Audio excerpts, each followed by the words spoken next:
Mas se vocês pegam os livros, por exemplo, um livro de física, né, vocês vão ver, por exemplo, eu tenho um vetor F1, tá, 200 newtons, e um vetor F2, 300 newtons. Ele quer para nós determinar o módulo, a direção da força resultante. Como é que eu vou determinar o módulo de direção da resultante? Primeiro, será que a resultante F1, o módulo da resultante F2, vai ser igual a 500? Se eu fizer o módulo da resultante, vai ser igual a 500? Resposta de cara é não. Certo? Não vai ser igual a 500. Vamos então verificar isso. Primeiro, vamos olhar a parte geométrica. Depois nós vamos calcular esse módulo. Vamos olhar para a geometria do problema. Está aqui o meu vetor F1, o meu vetor F2. Se eu quero saber a resultante, eu traço uma paralela a F2, traço a paralela a F1 e calculo e traço a resultante. Tracei a resultante. Então, aqui onde está esse vetor vermelho, vai seguir a resultante, né? Ou seja, o vetor soma. Né? Então, essa resultante é F1 mais F2. F1 mais F2. Ali. Então tá.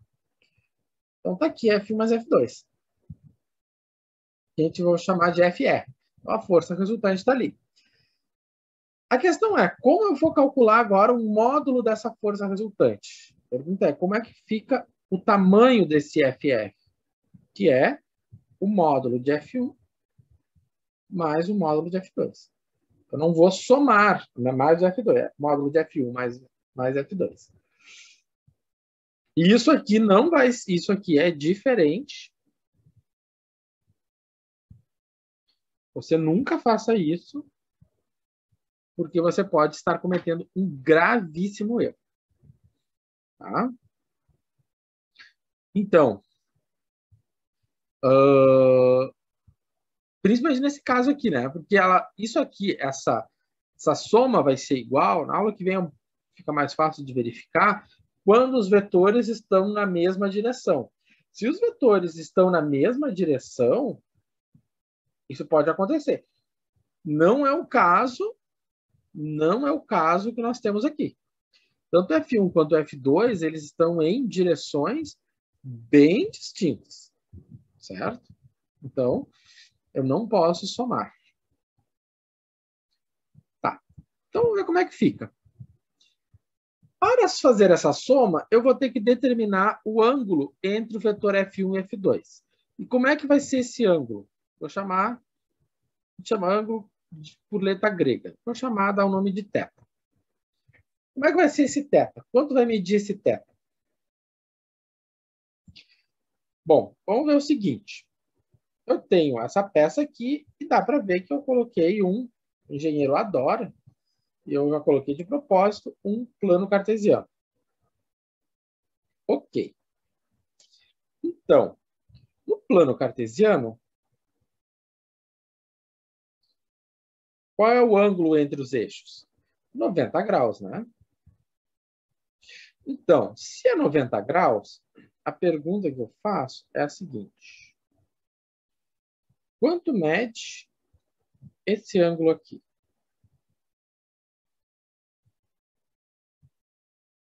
Só essa parte em verde.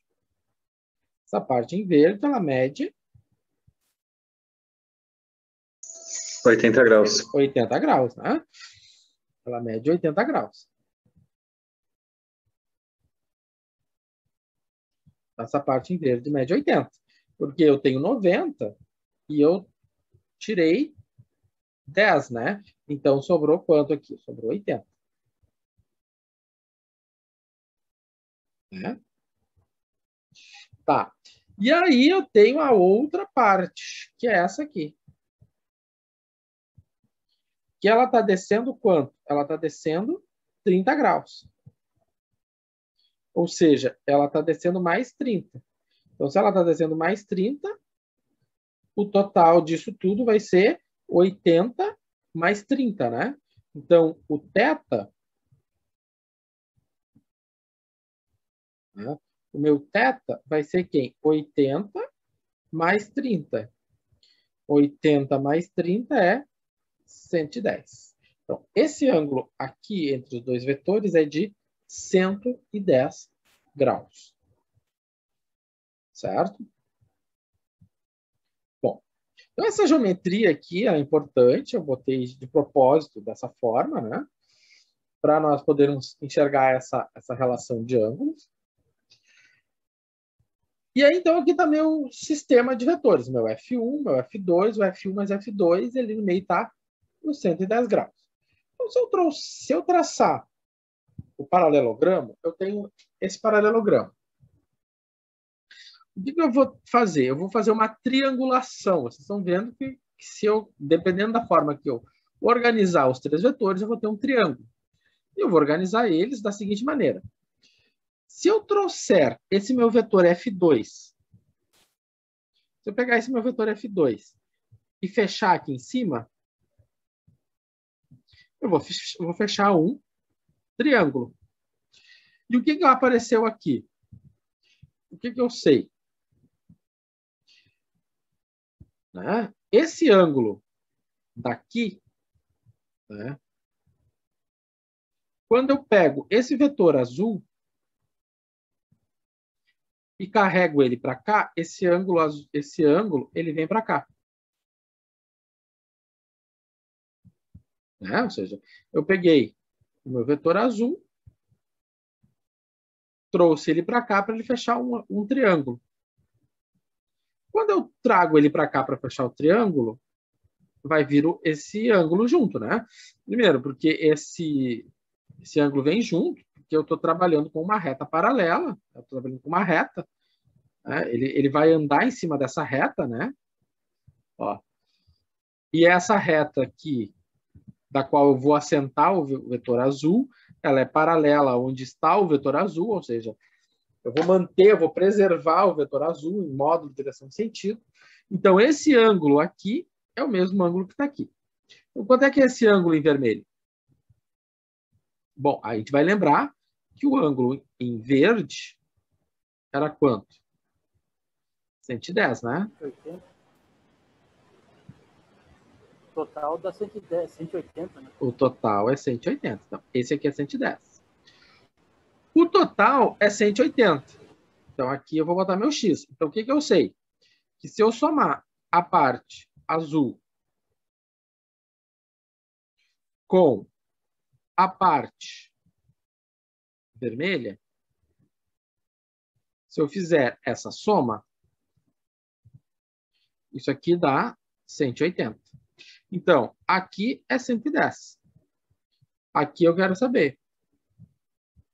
Portanto, meu X vale 70, né? Então, se aqui era 70, aqui é 70. Certo?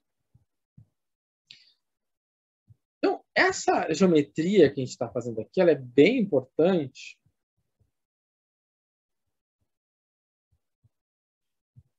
para nós montarmos, né, esse triângulo. Nesse triângulo, nós vamos ter o seguinte. Esse vértice em preto, o tamanho desse vértice vai ser o módulo de F1. Não lembro quanto é que era o módulo de F1, mas vou escrever aqui só módulo de F1.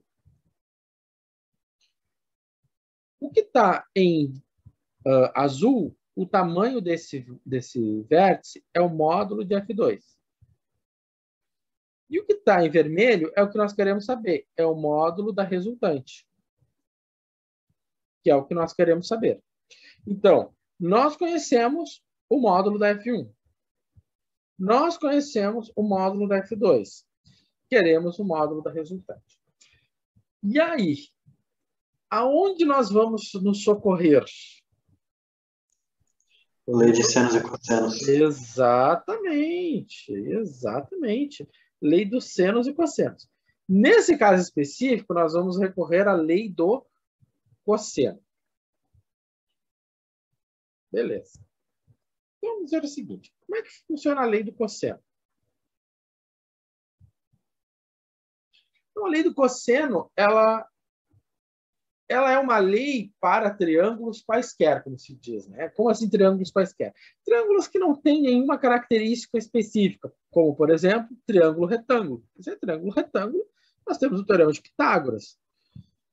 Então, um triângulo qualquer não tem... A lei do cosseno, ela é uma lei geral, né, para qualquer triângulo. E ela relaciona os lados, o tamanho dos lados, com ângulos internos. Por exemplo, se eu olhar para essa regrinha aqui, o que ela está dizendo? Eu estou pegando o A ao quadrado é igual a B ao quadrado mais C ao quadrado menos B vezes 2 vezes B vezes C vezes o cosseno de A. Quando ele está pegando o cosseno de A, ele está pegando esse cosseno aqui, né? Repara que eu estou pegando o oposto do vértice, né? Ou melhor, o oposto o ângulo do vértice oposto ao meu lado que eu quero calcular. Então, eu quero determinar o A, eu vou olhar para o ângulo do vértice oposto. Qual é o ângulo do vértice oposto ao A minúsculo? É o A maiúsculo. Da mesma maneira, se eu quero calcular o B, por essa expressão, eu vou olhar para o vértice oposto. Qual é o ângulo do vértice oposto? O meu B. E se eu quero calcular o C, né? O meu problema é o C, então eu vou olhar para o ângulo do C. Aqui. Certo? Então, olhando por essa lógica que a lei do cosseno apresenta, nós vamos voltar lá para o problema e vamos montar uma expressão e calcular a minha força resultante. Então, tá. Então, aqui só para generalizar, né? Por exemplo, se eu tenho 3 vetores, né? Um V e um W, que corresponde à soma, pela lei do cosseno, eu tenho essa relação. Né? Eu tenho o módulo de W, e aqui eu estou trazendo a notação, tanto faz escrever isso como escrever isso. Né? Tanto faz, é a mesma coisa. Então, o módulo de W corresponde a quem? Tá? Ao módulo de U ao quadrado mais módulo de V ao quadrado menos 2 vezes o U vezes o V vezes o cosseno de gama. Por que ele está pegando gama? Porque o gama é o oposto à resultante. Ah, professor, por que tem a raiz quadrada? Ora, repara que a lei do cosseno está considerando A ao quadrado, né?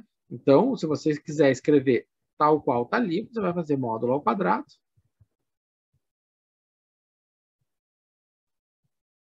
Né? Aqui ele está botando em negrito, né? Ele está usando o negrito.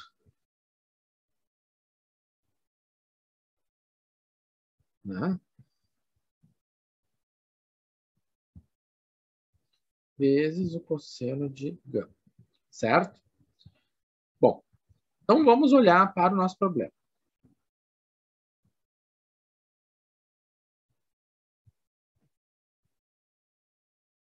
Tá. Então, no problema, nós temos isso aqui. Então, a minha força resultante... Né? A minha força resultante é essa aqui, o FF. Aqui o FF. Ou seja, a minha força resultante. Então, se eu for fazer a resultante, tal qual a lei do cosseno, eu vou pegar o F1 ao quadrado, mais o F2 ao quadrado, menos 2 vezes F1 vezes F2, vezes o cosseno de 70. Né? Então, por que eu fiz questão de olhar para o cosseno de 70? Porque ele é oposto à minha força resultante. Certo? E aí, então, nós conseguimos calcular a minha força resultante. O módulo de F1 é 200. O módulo de F2 é 300. Faz a continha. 2 vezes 200 vezes 300 vezes o cosseno de 70. E aí nós encontramos aproximadamente, isso quer dizer aproximado, 298. Né? Eu lembro a vocês para tomarem cuidado com a unidade de medida da calculadora. Né? A calculadora de vocês ela tem que estar sempre medindo em graus se você vai fazer uma conta em graus. Se você vai fazer uma conta em graus, né, a calculadora de vocês tem que receber esse número em graus. Simples assim. Porque muitas vezes acontece do aluno, né, obter um valor diferente e ele está usando outra unidade de medida na calculadora, por exemplo, radiano. E aí ele vai estar observando sempre números diferentes. Ela vai estar cosseno de 70 radianos, vai dar outra coisa. Né? Tem que garantir que é 70 graus. E isso eu falo, isso não acontece só aqui nessa disciplina, né? Eu falo.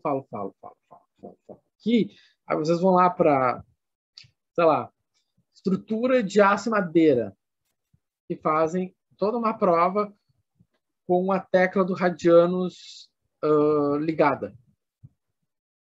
Aí tira 0. Ah, mas eu fiz tudo certo. Ora, mas se isso fosse um projeto de verdade, tá, o prédio caía. Então, tenham cuidado.